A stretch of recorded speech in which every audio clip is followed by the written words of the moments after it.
You know that moment, right? You're with a baby, you make a funny face, and then you see their tiny little face try to make that exact same expression right back at you? It feels like pure magic.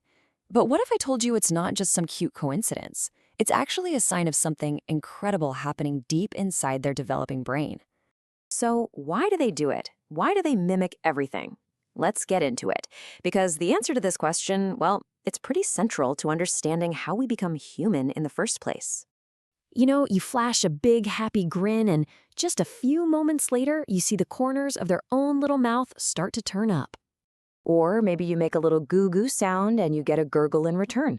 It's not a perfect copy, of course, but what's really happening is their first attempt at a conversation. They're already practicing the most basic rule, taking turns. A simple wave, sticking out your tongue, whatever it is, they are watching, they are processing, and they are trying to replicate it.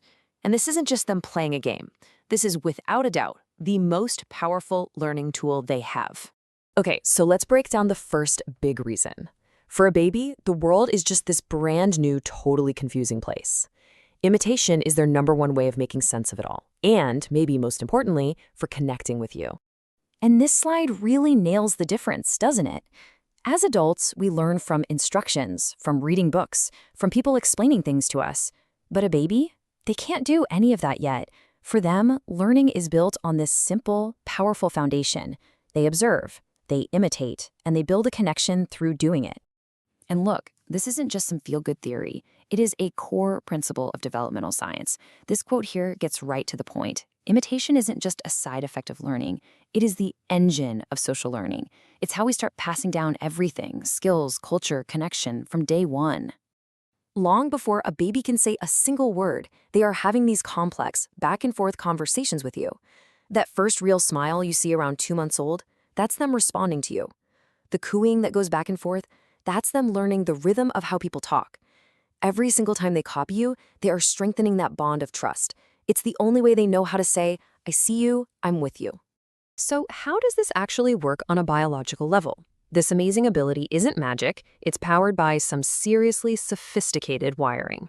So let's take a peek inside the baby's brain. I want you to meet the mirror neuron system. The easiest way to think about it is as the brain's built-in simulator.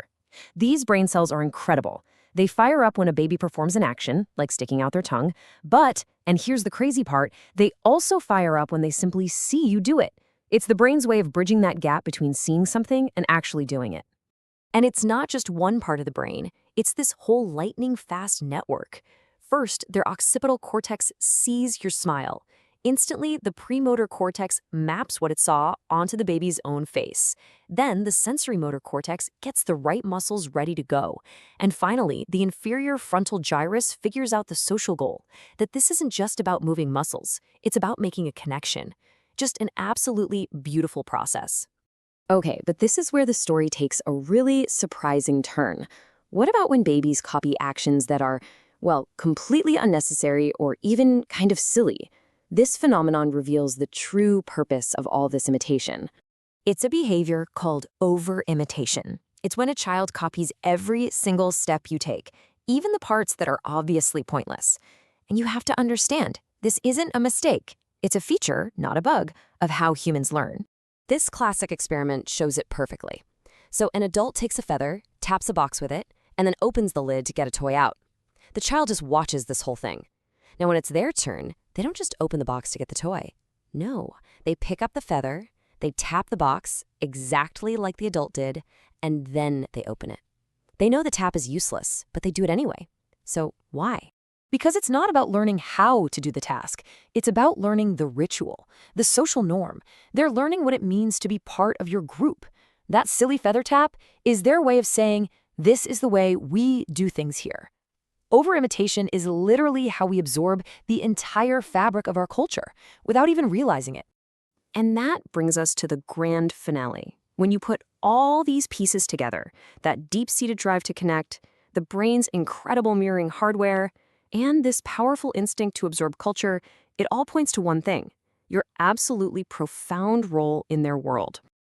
I mean, just look at this incredible journey. It kicks off with a simple smile. By just 7 months, they're already mimicking the first sounds of language. At 1 year, they get that your words are connected to actions. By 18 months, they're copying how you use tools around the house.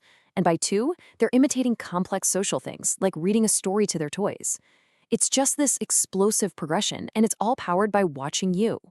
So, when that baby copies your smile, it is so much more than just a cute moment. They are literally downloading the operating system for how to be a person directly from you. Every action, every word, every single expression is another line of code they're using to build their own mind.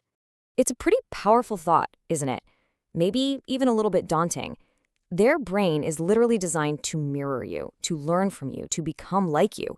They are always watching and they are always absorbing. So the only question left is, what are you going to show them?